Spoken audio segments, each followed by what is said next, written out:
the mask wearing thing has become a virtuous signal. If you wear a mask, you're a wonderful human being who cares about humanity, and you just deserve all good things in life.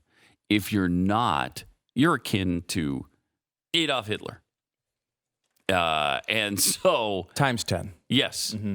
Yes, you're worse than he. Adolf Hitler times Idi Amin plus Pol Pot times Enver Hoxha. Excuse me? Times Enver Hoxha.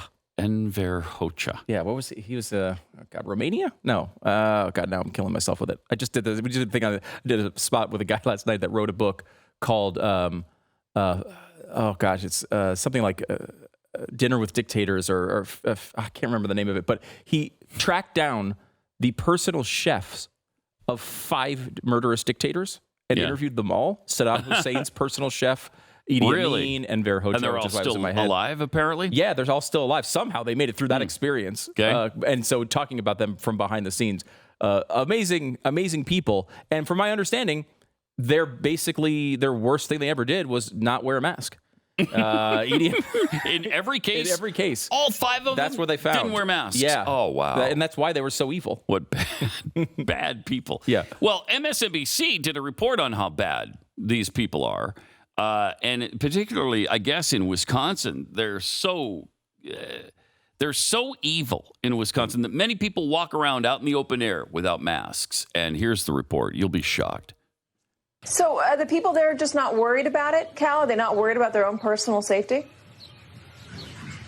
I haven't met anybody who is. I met some folks actually from Lake Geneva who lived in the area. They were staying a few miles outside of town where I were. And they said they're worried about it. They're worried about that second spike. They're worried about folks coming in from Chicago.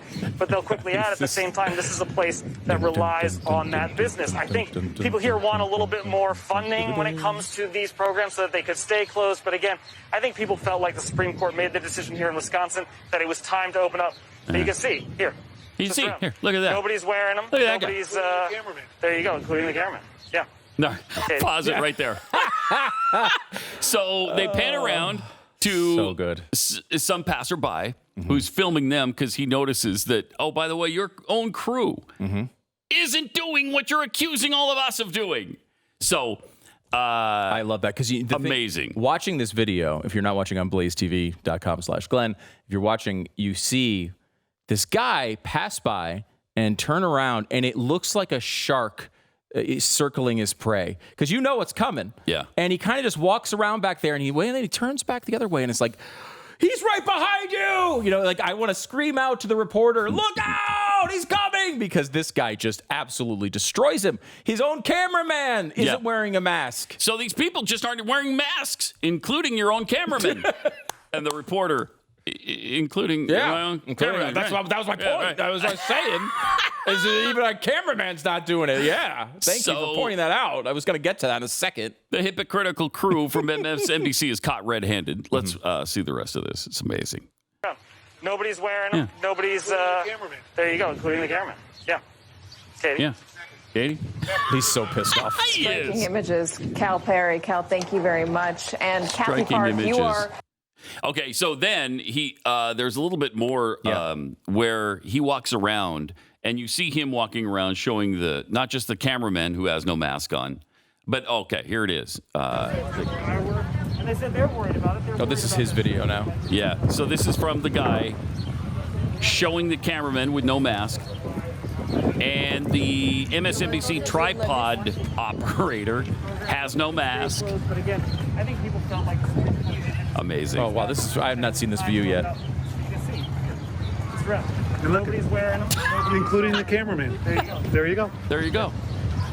Exactly. That guy's got one on. Half the crew's not wearing. Yeah. But half the crew is not. I love that. That's incredible. I absolutely love that. The same thing happened with a CNN reporter who did a shot on the beach, live shot on the beach, wearing the mask. And then people took pictures of him walking back to his car with the mask in his hand. And look, that is the correct approach. There is no reason to believe wearing a mask outside in the sun is beneficial in really any way. You want to be a little extra careful and take an extra step. All right, whatever. But there's no reason to shame anybody in that situation. Right. It's completely ridiculous. It's just virtue signaling. That's it. And they've been doing this on television over and over and over again. When you are outside by yourself, there is no reason to be wearing a mask on television. It's absolutely ridiculous. There's no, they did a study. We talked about this last night as well. There's a study of, it was 318 outbreaks in China. One of them started outside. One of them. And the quote unquote outbreak was 2 people. Okay. It's just not one of these situations where it's easily spread. Now, it's not impossible. It doesn't mean you should never take a precaution. But this is the type of activity the government should be encouraging during this time. Hey, you can't all jam into a tiny bar inside and listen to cover bands. You know what would be great though? Go to a beach. Be out. You could be outside. Give a little room between you to be extra safe. But most likely you're going to be okay there. That's the type of thing they should be encouraging. Instead, it's become, as you pointed out, Pat, this little way of preaching your virtue to everyone else by showing your mask on television. And it doesn't help anybody. It's just them trying to show that they're on that team. That's it.